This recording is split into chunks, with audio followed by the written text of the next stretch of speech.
Satu, dua. Assalamualaikum warahmatullahi wabarakatuh. Perkenalkan, nama saya Marlinda Maitriana dari kelompok 3 gelombang 3. Di sini saya akan menjelaskan mengenai Geriatric Depression Scale atau GDS. Nah, untuk apa saja yang akan dijelaskan, yaitu ada pengertian dan fungsi dari GDS itu sendiri, kemudian ada format isi dan interpretasinya bagaimana, dan kapan dilakukan, serta kekurangan dan kelebihan dari GDS ini. Baik, langsung saja ke materi yang pertama. Apa sih sebenarnya dari Geriatric Depression Scale ini?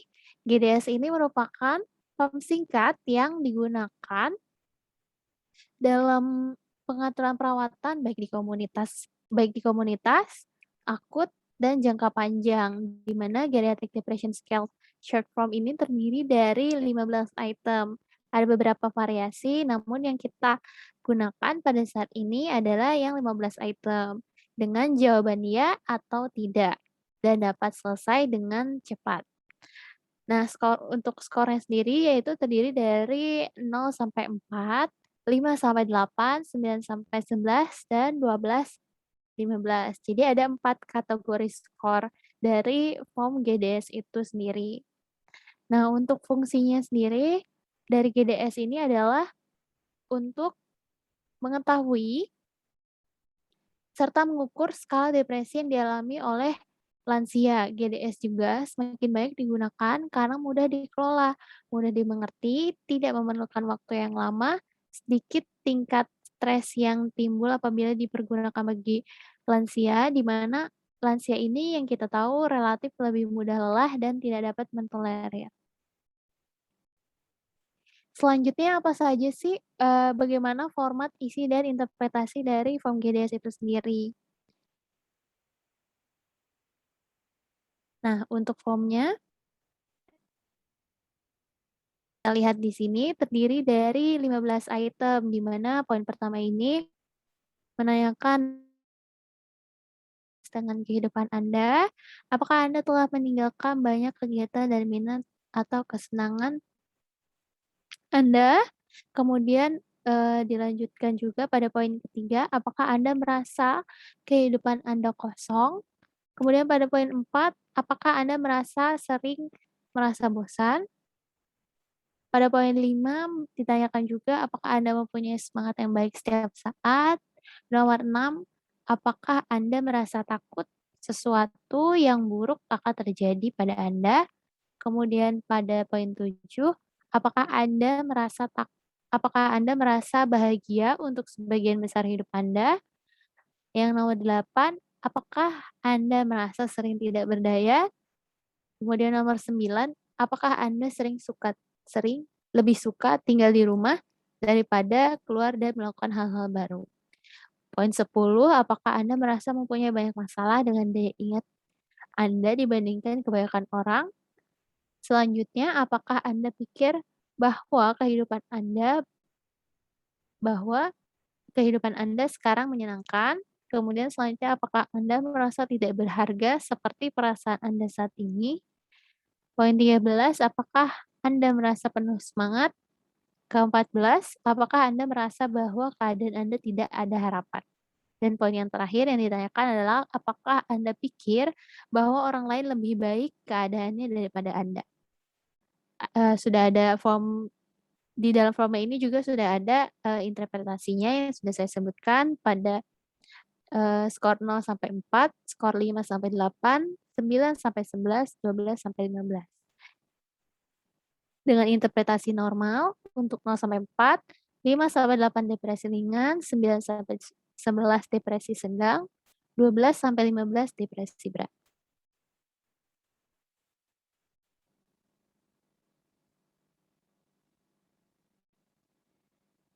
Untuk selanjutnya, interpretasi yang sudah saya sebutkan sebagian tadi, yaitu form GDS ini terdiri dari 15 item, digunakan pada lansia dengan gangguan kognitif untuk menilai gejala depresi. Menurut Agrell dan Dehlin 1989, Sheikh dan Yasvich 1986. Nah, pada GDS 15 item ini, terdiri dari format ya atau tidak yang bisa dijawab oleh lansia dan skor total 0 sampai 15. Kemudian setiap jawabannya ini mempunyai skor 1. Nah, untuk skor lebih dari 5 poin menunjukkan perlunya evaluasi tindak lanjut, sementara skor lebih dari 10 hampir selalu menunjukkan depresi. Dari 15 item ini, 10 menunjukkan adanya depresi ketika dijawab positif. Sedangkan sisanya pada pertanyaan nomor 1, 5, 7, 11, dan 13 menunjukkan depresi ketika jawaban negatif. Kemudian untuk skornya tadi 0 sampai 4 dianggap normal, tergantung pada usia, pendidikan, dan keluhan, dan skor pada 5 sampai 8 menunjukkan depresi ringan. Untuk skor 9 sampai 11 menunjukkan depresi sedang dan 12 sampai 15 menunjukkan depresi berat. Menurut Almeida dan Almeida 1999. Nah, kapan sih dilakukan untuk pengkajian si GDS ini dan kekurangan serta kelebihannya itu seperti apa?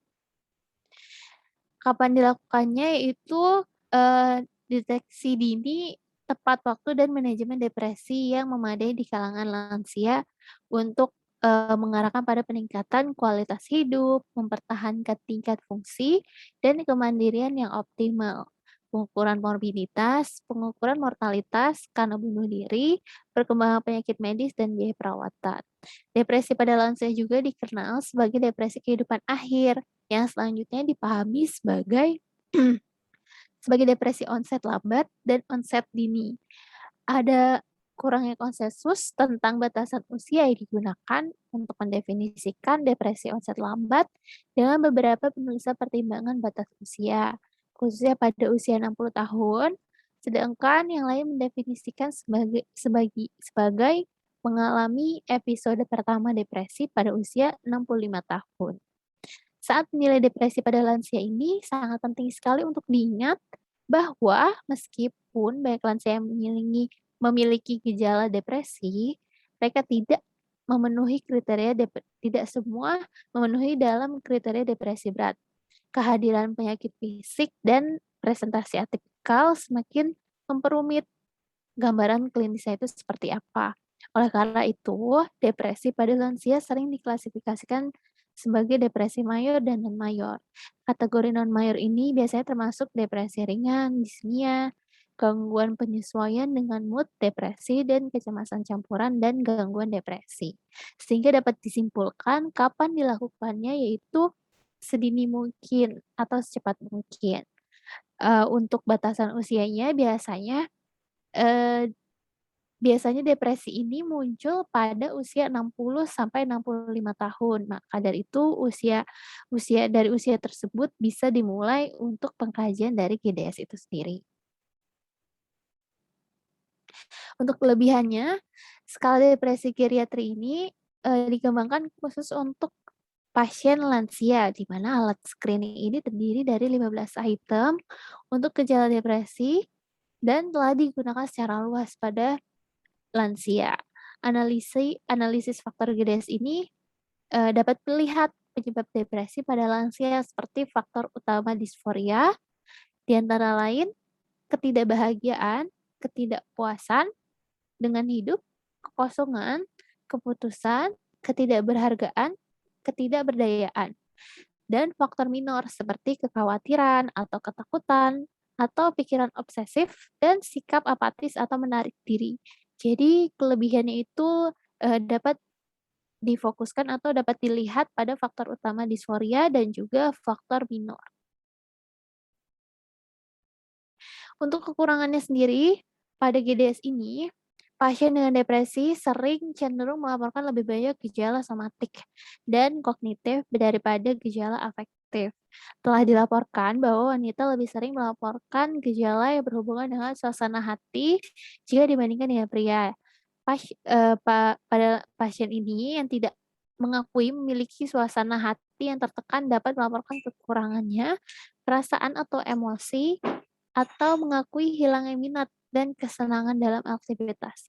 Nah, hambatan lainnya itu seperti adanya diagnosa depresi yang akurat di antaranya orang tua termasuk depresi akibat dari si komorbiditas medis tersebut. Stres psikologis karena penyakit, kecacatan fungsional, berikutnya, dan perubahan hidup yang diperlukan oleh penyakit kronis dapat memicu depresi pada individu yang rentan. Jadi, kekurangannya ini, terlihat dari pasien dengan, salah satunya dengan penyakit morbiditas.